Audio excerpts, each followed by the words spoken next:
Hey everyone, welcome back to my channel. My name's Nicole. If you're new here, welcome. Today's video is a part 2 to my baby meal prep series. If you haven't seen it already, I did another one for 6 to 8 months, which I will link here. This one, we are focusing on 9 to 12 months. And it's really focusing on that time where your baby's probably learning like the pincer grasp, maybe more handheld foods, and just exploring the world, possibly outside of purees, depending on whatever method you're feeding your little ones. Everyone does it different. We did a hybrid of like thicker purees mixed with baby-led weaning style hand foods that Sage, my daughter, could actually self-feed, and all different textures, but obviously do what you're comfortable with and what suits your baby's needs. Today's video, we have a lineup of delicious food, a full menu, so get ready. Before we hop in, I wanna give a shout out to the first ever, the Baby HealthNut Cookbook. It is a digital cookbook that I designed, pretty much encompassing all of the recipes that I fed my now 1-year-old daughter with during that first new journey period with food, anywhere from purees to baby-led weaning style foods. There's something for every family. It is packed full with so many delicious, wholesome, real ingredient recipes that you can make, and they're easy to make, they're not complicated, and a lot of them are meal prep friendly. I'm gonna be sharing a couple in today's video, but it has officially launched. We were doing pre-orders, and as of yesterday, you can purchase it and get it today. And we are also extending the Mommy Milk Smoothie bonus recipe when you order the Baby HealthNut Cookbook in the month of February. It is an exclusive smoothie recipe, not available anywhere else, so if you wanna grab that as a freebie, click the link down below to order a copy and get it today and get the smoothie today. You can make it tomorrow for breakfast. So let's hop right into the video and get started. All right, let's start with the first meal of the day, which is breakfast. I am making hard-boiled eggs. Now, eggs are an allergen food, so definitely check with your little ones and your healthcare professional to make sure they are not allergic and how to introduce that and stuff. If you are like new to the whole realm of allergen foods and stuff and how to introduce that, I took an amazing online course, which I will link down below and in the blog post for this video. You can use the code SAGEEATS for 15% off. It was what I used in the beginning when I was learning to feed Sage. I was so overwhelmed and scared, if I'm being honest, and I took this course. It's run by 2 Canadian dietitians, and honestly, they're just amazing. I love their Instagram account, and they just have so much knowledge when it comes to everything to feeding your baby. So definitely check that out if you are just like, whoa, allergens and choking and introducing foods freaks me out. Just, get educated so you can feel more confident. All right, back to the boiled eggs. So how I like to do mine is I like to have the water already boiling. I pop in the eggs slowly with a spoon so they don't crack. I boil them for about 10 to 15 minutes, depending on how hard boiled you want them. Take them out once they're done, place them in an ice bath to cool, and I usually find it's easiest to peel them right away. If you just let them sit there for a bit, it can be harder. Peel them, and then you can just store them in a container, and there's so many different ways you can serve hard-boiled eggs. You can grate them, you can crumble them, you can mash them up with some avocado, kind of like an egg salad. And also the allergen part of eggs is usually the egg white. So hard boiling them too, you can separate the yolk easily, and you can add the yolk into other foods and stuff to start incorporating that, which has a lot of great nutrients for your little ones. And then you could just eat the egg whites yourself. But we also did a lot of scrambled eggs for Sage around the 9 to 12 months, and we still do it, but just scrambled eggs are harder to meal prep. So the hard boiled eggs is a great one just to pop in the fridge, have them for the week. And honestly, it's like a great, quick food for you as well as a parent. I ate so many hard-boiled eggs in the first year with Sage. All right, now when it comes to breakfast, I love making oatmeal for Sage in the morning, but one thing I sometimes find hard to find store-bought that doesn't have any additives is coconut milk. We use a lot of coconut milk in Sage's food. I find it's naturally sweet, it's a good source of healthy fats, and it's easily available. If you wanna just save some money and save some hassle of trying to find cans of coconut milk that don't have any gums and additives in it, you can actually just make your own, and it's really easy. In a high-speed blender, you're gonna add in some filtered water, water with some dried shredded coconut. So you can do the flaked one, the desiccated one, just make sure it's unsweetened. Add that to the water, give it a good blend. I usually blend it for about 1 to 2 minutes to really get a nice, creamy, smooth texture. You can strain it if you want, like in a nut milk bag or a fine mesh strainer, maybe lined with some cheesecloth. But honestly, I just leave it as is. And this is a great milk to have on hand in the fridge to add to anything from curries, rice, soups, stews, and my personal favorite, oatmeal. It gives it a nice, rich, creamy, natural sweetness, and it's just 1 or 2 ingredients, coconut and water. So my daughter eats a lot of oatmeal in the morning, but I like to switch it up, and I also like to sneak in some veggies because veggies are great, especially for breakfast. So we are making my baby carrot cake oatmeal. It's really easy, it's delicious, and you can make a large batch and just freeze it. So in a pot, you can actually add in everything at once, so you don't have to like wait for the water to boil. Add in some water, coconut milk, you can use the homemade one that you just made, then some rolled oats, finely shredded carrot, and some sliced ripe banana if you want to add some sweetness. In the beginning, I actually didn't even add banana at all, and then I started to slowly incorporate it. I think it's important just to realize that just because we like our oatmeal sweet doesn't mean that our little ones need them to be extra sweet. Oats, coconut milk, carrots, all have natural sweetness, and if you're adding in some warming spices like cinnamon and nutmeg, which is also what I put in this recipe, those give it a nice sweetness as well. And then you can slowly add in things like bananas or other types of fruit as you progress in the oatmeal realm. They have lots of time to learn about things like maple syrup and dates and sugar, but I really feel like in the beginning, just learning to enjoy foods without any added salt and sugar goes a long way, in my opinion. This is all just my opinion, guys. I'm not an expert. I'm just doing my thing and sharing it with you guys. You're gonna bring this all to a boil and then lower it down to a simmer, cover it, and just let that cook for about 10 to 15 minutes. I'm gonna have the full recipe with measurements in my blog post linked down below, as well as a full downloadable printable guide on how to do this full meal prep. So definitely check that out. And then once the oatmeal is done and slightly cooled, you could just transfer it into like a silicone mold. I do this all the time. I'll keep some in the fridge for the week, and then I will freeze the rest, and they just come out like these little frozen pucks. I transfer them to a silicone storage bag and pop them in the freezer, and they're good for at least a couple of months, and you just have oatmeal ready. So you can double batch this recipe and make a lot and store it, and you are good to go.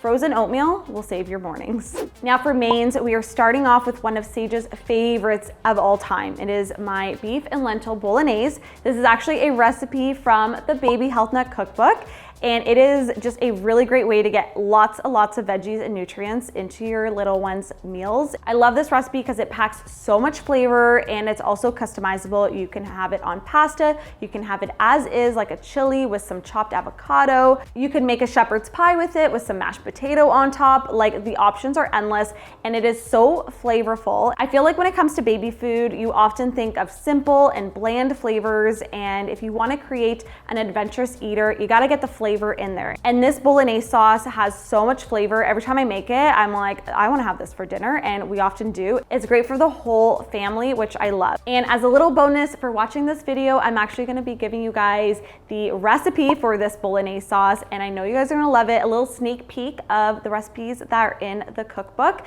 And all you have to do is click the link down below to the blog post, and you can download the printable to this recipe. So check that out. All right, let me show you how to make it. In a large skillet, which if you watched my baby food hacks video, you will know I love to cook with cast iron for that extra iron benefit. You're going to saute your ground beef. Now, if you are vegetarian, you could do this recipe with just the lentils, or if you don't have lentils, you could do it with just ground beef. But I really like the combo of the beef and the lentils because it just makes this a complete meal. Saute it in a little bit of oil until mostly cooked. Then you're gonna set that aside and saute your veggies in the same pan. If I don't have to use more than one pan, I'm not going to. So for veggies, we have carrots, celery, onion, garlic, mushrooms, some fresh herbs. It is like a rainbow of veggies, and they're gonna just cook right into the sauce. Saute everything for a few minutes until slightly softened and fragrant. Your kitchen is gonna already smell amazing just after this step. You're gonna add back in that ground beef along with the lentils. I like to just use some canned lentils with no added salt just to make it easier and time saving. A large can of crushed tomatoes, look for ones without any additives or salt. salt, filtered water, freshly chopped herbs. You can play around with what you have in the fridge. Today I use some basil and parsley. And then do not be afraid of a little spice. I like to add some paprika, cumin, and black pepper. So I don't add any salt to this recipe. I didn't give Sage any salt for her first year of eating. But if you want to make it family friendly, after you make the baby's portion, you can add in some salt, or everyone can just add salt to their plate as well. Salt is an easy thing that you can add. It's just, you can't take it away. Mix it all up really well together, and then you're going to cover and simmer it for about 20 minutes, but the full directions are going to be on the blog. You can check the link down below to download that recipe. You can serve it as is for your family and for your little ones, depending on their chewing ability and what they're comfortable with. But I like to blend it up for Sage, so it's just one consistent consistency, and I don't have to worry about like large bits of veggies or meat or something like that. And it just like, I personally even like it for myself blended up. Like, I never thought I would like blended up bolognese, but it gives it a really nice consistency, kind of like restaurant style. I feel like that's what they do in restaurants. I usually just like to use a hand immersion blender right in the pot, but you can also transfer it to a food processor or a blender like I am doing today. Give it a quick blend. You don't want to over blend it. We're not making hummus, but you just want to get it into an even consistency that is going to be good for your baby. If you want, you can also add in a little bit more water to make it even a thinner consistency, depending on your baby's specific needs. Every kid and baby is different. It is just all about the consistency that you and your baby feel comfortable with. So definitely adjust when needed. And then just like the oatmeal, I am all about freezing for later. So we have meal prepped food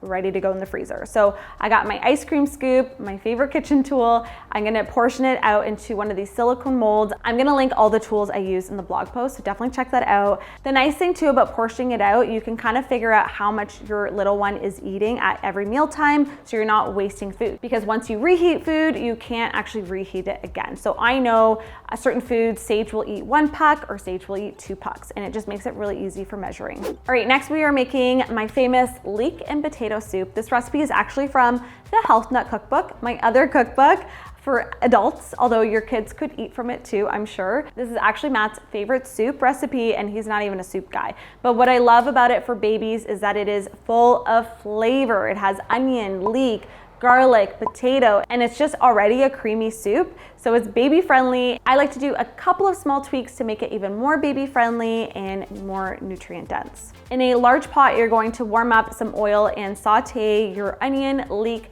and garlic. And this flavor combination is incredible. Once again, your house is gonna smell amazing. Fresh herbs, I have some chives and thyme. Don't be afraid of flavor. Like I said, this is how I feel like I got Sage to truly enjoy food and become an adventurous eater. Use things like garlic and onion in your food, especially if you're omitting things like sugar and salt and a lot of like added oils and stuff. You need to get flavor from somewhere else. And yes, you know, you want them to enjoy, you know, the basic flavors of food, but I also think it's great to start incorporating those more in-depth flavors and those more aromatic ingredients. If you know, comment down below. Wait, did she do a hair flick? Yeah. Ingredients. Saute everything until lightly softened and fragrant. To that, we're gonna add in our peeled and chopped potatoes. For liquid, now there's options. You can add in just water. You can do a mixture of water and some vegetable stock. Look for something that has good ingredients, maybe organic if you're able to find that, and no added salt. But what I like to do is use a bone broth. Now there's so many that you can add.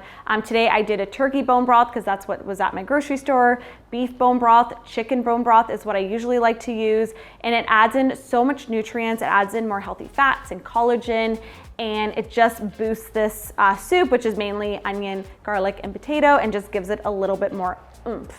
Pop in a little dried bay leaf because I feel like that's an essential for every soup. And does it really do anything? I feel like people say it does. It's like not adding vanilla to your cookies, I think. But I always add that, and then a little bit of freshly ground black pepper. Give it a good stir. You're gonna bring that to a boil, then bring it down to a simmer, cover, and cook until the potatoes are fork tender. Once it's done cooking, make sure you scoop out that bay leaf, because let me tell you how many times I've forgotten to do that, and it's just like, luckily I have a really good blender, but like it's just weird. You know, it's not really an edible leaf. Now, normally for blending soups, I just like to go in with an immersion blender right in the pot, but mine was nowhere to be seen, so I just transferred it into my blender. Make sure you don't overblend, because potatoes, if you have not learned already, when you overblend them, they can get a little gummy. So just blend until they are smooth and not anymore. Let your soup cool, and then same thing, transfer it into your molds to freeze, and you can pop out and keep repeating. So usually I'll just keep the pot of soup in the fridge and then do like a rotation, because I only have 2 silicone molds. I really should buy more, but that's just like what's been good up until now. So I feel like that's all I need. This soup is great to enjoy as is. Like I said, it's super, super flavorful. And if the rest of the family wants it, all you have to do is add in some sea salt and you're good to go. It's actually really cute to see your little ones go in with their soup spoon. Or you can even use it as a base to maybe hydrate something like plain white rice if you want to give it some extra nutrients and some flavor. And then of course we have the veggies, because they are an important part of your plate. And I eat a lot of veggies, and I want Sage to also love her veggies and her Brussels sprouts and her broccoli and her green beans. I love those as a child. Like, Brussels sprouts were like my favorite foods. I would just be so, so happy if Sage also loved Brussels sprouts. But if she doesn't, it's fine. There's other vegetables. And for today, I am gonna be steaming up some broccoli. So all I do is I remove like the woody parts of the stem. You can also just buy already just like chopped up broccoli and use that. So you're going to chop it up into smaller bits, add it to a pot or pan with a little bit of water and steam it. You can also use like a steaming basket, cover it with a lid, and just bring it to a little boiling simmer. And you can steam it anywhere from 10 to 15 minutes until it is nice and fork tender and you have reached the right texture you're looking for. During the last like 3 to 5 minutes, I will add in some frozen peas. That way it's like all in one dish. And I find broccoli and peas, they're just a good pair. Sage loves them together, and it's just like one pot and easier to do. And by adding it at the end, they both finish cooking at the same time. Now, when it comes to making food for Sage, I am all about the consistency and the texture, because I wanna make sure that it's gonna work for her wherever she is at her stage of chewing and eating food, because babies are so different when it comes to when their teeth come in. Sage's teeth came in like later. I feel like she's just finally getting like her first molar in. So that's why like it's not a one plate fits all scenarios. I like to look for something that is soft enough that I can easily squish between my fingers, because that is gonna kind of resemble what their gums are able to mush down on. So if it easily breaks away, you can do the little finger smash test, and that just lets me know this is the right consistency. For peas, in the beginning, I would just smash them as well so that they weren't a choking hazard. Now Sage has teeth or more teeth than she did, and I can just throw them right into like a stir fry and we're good. Now, yes, you can serve veggies as is, and oftentimes I do, and I did in the beginning, but I also like to add in a little bit of flavor and also just some like healthy fats and seasoning, because veggies are even more delicious when you add some flavor. So for this broccoli and peas combo, I drizzled on a little olive oil and seasoned it with some garlic powder and black pepper. You can play around with different spices, but those are my go-tos. Veggie number 2, I'm doing some butternut squash. Now, once again, if you have not watched my baby food hacks video, you can watch it here. I like to buy a lot of my veggies that are kind of more time consuming to peel and chop, like butternut squash. I like to buy them frozen. They're gonna last longer in the fridge, and they're just ready to roast, steam, or boil. So I'm just popping frozen butternut squash into a pan with a little water, bringing it to a simmer, covering it, and just cooking that until nice and soft. I'm gonna have the full directions to everything in the blog post down below, so definitely check that out. Once your squash is fork tender, you're gonna drain it. And for this one, I seasoned it with some unsalted grass-fed butter and a little bit of cinnamon. Cinnamon is maybe not something you would have thought to put on squash, but it's also really good on sweet potato, and it just adds like a different combination of flavors for your little ones. Same thing, you wanna make sure it is soft enough to squish between your fingers, and the little butternut squash cubes are fun if your baby is working on the pincer grasp. Snacks. I am a big snacker, and kids like snacks too, if you haven't already figured that out. Snacks are life in our household, and one of Sage's favorites are these blueberry coconut muffins, which are so easy to make, and they taste delicious. They're naturally sweetened, and they use coconut flour. And in my opinion, it is a great baby-friendly flour to use. I love using it. It is naturally high in fiber, healthy fats. It also has some iron in there. And I also love the texture that it creates. It doesn't gum up, it breaks away easily, and it also has that natural coconut flavor. So this is also a recipe from the Baby HealthNut cookbook. I know I'm teasing you guys. I hope you and your babies are like already drooling. This recipe is not in the blog post, but you guys can follow me on Instagram here. I'm thinking about sharing the recipe in a reel, so stay tuned. Otherwise, you can go pick up a copy of the cookbook and get it today. Your little ones will love this recipe, and I promise it's really easy to make, and you can also store it in the freezer. So it's meal prep friendly, easy to make, and tastes delicious. It's baby sage approved.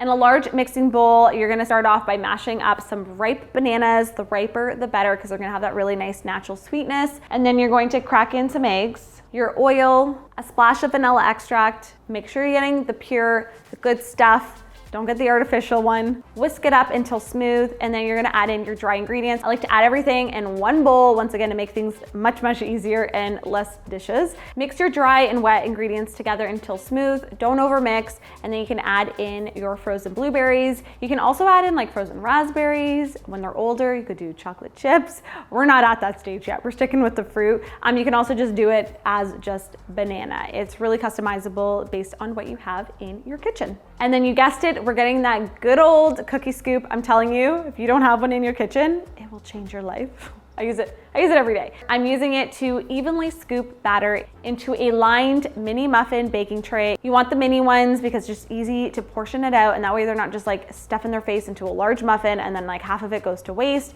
And also like everything is super cute when it's like teeny tiny, tiny. They're like the cutest little muffins. I want all my muffins in miniature size, just saying. Evenly divide the batter and then pop them into a preheated oven and bake them until fully cooked. Let them cool on a cooling rack once they're out, and once they're cooled, they're basically ready to serve freshly baked to your little ones. Or you can, once they fully cool, you can transfer them into, I like to do it into a large silicone storage bag, and you can pop them in the freezer, and then whenever your baby wants to eat them, you just let them sit on the counter, or you can like also leave them in the fridge, but they last longer in the freezer. And since they are a baked good and don't have any preservatives in them, they will go bad faster. So don't leave them on the counter unless they're thawing or your baby is gonna eat them that day. I'm telling you, these are one of Sage's favorite treats. You know, who doesn't love a baked blueberry muffin? Babies love them too, and it's fun to see them like eat it and enjoy it. And you know it's made with good ingredients because you made it. Now, when it comes to creating a complete plate, I like to add in some add-ons or sides. So those are things that you can just kind of prep either the day of. They're not really things that you're meal prepping, but I just want to show you guys some examples of things that I did with Sage when she was 9 to 12 months, but also still going. I actually went back and looked at all of my old stories of Sage and like what I was actually feeding her. If you want to check those out, I actually have them saved on my Instagram highlights. There's 2 of them. So you can actually see these foods in action and Sage eating them. I'll put a little preview here, and I just love looking back on them. It's like good research for me when I'm thinking back to these recipes and what I fed Sage. But a couple of great sides that I really enjoy giving Sage are banana. So I like to do the baby-led weaning style, where you just kind of slice a banana in half and peel off a little section of the peel so that a little bit of the banana is exposed. This is great. They can hold right onto it. I'll put a little clip here of Sage eating it like this, and it just makes it really easy so it doesn't slip around. And then you just have a little bit of the banana exposed so you can actually monitor how much banana they're actually able to bite into. And this was a great way for me to get used to Sage eating things outside of purees. Chopped fresh strawberries is another great one. You can also lightly mash them with a fork if you need to. The middles of cucumber, I like to use an English cucumber. The seeds are really small, and the middle of it is actually quite soft, and you can squish it between your fingers, and then I'll use the rest for putting into my green smoothies, and so nothing goes to waste. And I don't know, Sage loves fresh cucumber, but just the outside part I find could be a little bit tough, so I just like to do the inside. Grated cheese, this is a great way to start introducing dairy and cheeses to your babies, and grating it just makes it really easy for them to start picking up. It's like little haystacks. You can also just like grate it onto their pasta, but oftentimes I'll just kind of grate it on the side so Sage can start like picking at it, and it kind of just melts in their mouth because it's finely grated. Then we have some avocado, which I like to use the crinkle cutter for, so you get those little texture waves. It's easier for them to grab onto. You can also sprinkle a little bit of hemp hearts for a boost in nutrients, but also making it easier and non-slip to grab and hold. And then stewed blueberries, Sage's favorite thing ever. It is so messy, but so worth it seeing how much she enjoys it. It gets all over her face. So yeah, it gets a little messy, but it's worth it, and she really does enjoy it. And I usually give it to her when I know she's gonna get a bath that day. Now I just wanna show you guys me actually prepping a plate in action. This was the dinner Sage was having when I was filming this video. So we have some cooked pasta. I like to mix it up with pastas. I'll do a brown rice pasta, a chickpea pasta, a regular like organic white flour pasta. I just like to focus on quality, and it doesn't need to be gluten-free unless obviously your baby has an allergy. Spooned a bit of that beef and lentil bolognese on top. And on the side, we have the broccoli and peas that are already seasoned with some freshly chopped strawberries on the side. I always offer Sage some water as well in case she's thirsty and just to help wash things down in between bites. And then if you want later for dessert, you can also serve them a little blueberry coconut muffin as well. I feel like this was a hearty meal, but I have been teaching Sage to use sign language over the past few months, basically since she was 6 months. And it's been really great because she can communicate with me if she wants more food, or she's all done, or she wants water. It makes it so much easier to communicate at mealtime. And if you haven't introduced your little ones to sign language, I feel like it's never too late. And I have a full video on how I taught Sage, which I will link here in case you're curious. And there you have it, a full baby meal prep from 9 to 12 months. A lot of these recipes can be used even into toddlerhood, and they're still recipes that Sage enjoys today. And she is now 15 months. I have a 15 months. Wow, like even when I say it, I don't really believe it, but she is growing and moving and getting crazier by the day, and I hope your little ones enjoy these recipes as well. As I mentioned, I'm gonna have a full blog post for you guys to check out. I'll link it down below in the info box. You're gonna get a printable guide for this meal prep, as well as the free download to the beef and lentil bolognese recipe that I know your whole family will love. It's really delicious. And if you guys wanna pick up a copy of the Baby HealthNut Cookbook, it is available officially now. When you buy it, it will be emailed right to you. You can download it on your phone, your iPad, your laptop. And that bonus recipe, the Mommy Milk Smoothie, which is only available when you order the cookbook in the month of February, and it is nowhere else to be seen. So if you wanna get it before it disappears, grab it now, and I know you'll love it. Honestly, it tastes like a milkshake, and it just has your veggies, your protein, your fiber. It is a complete meal in a smoothie, and I crave it all the time. So thank you so much for watching. If you guys have any questions at all, leave me a comment down below. I wanna hear from you. Give this video a thumbs up if you enjoy these baby meal prep videos and you want me to do one for toddlerhood, the 1 year mark. I can definitely do that. Don't forget to subscribe if you aren't already. Join the HealthNut fam. I post here every single Wednesday and Friday, and I can't wait to see you guys in the next one. Bye guys, happy meal prepping.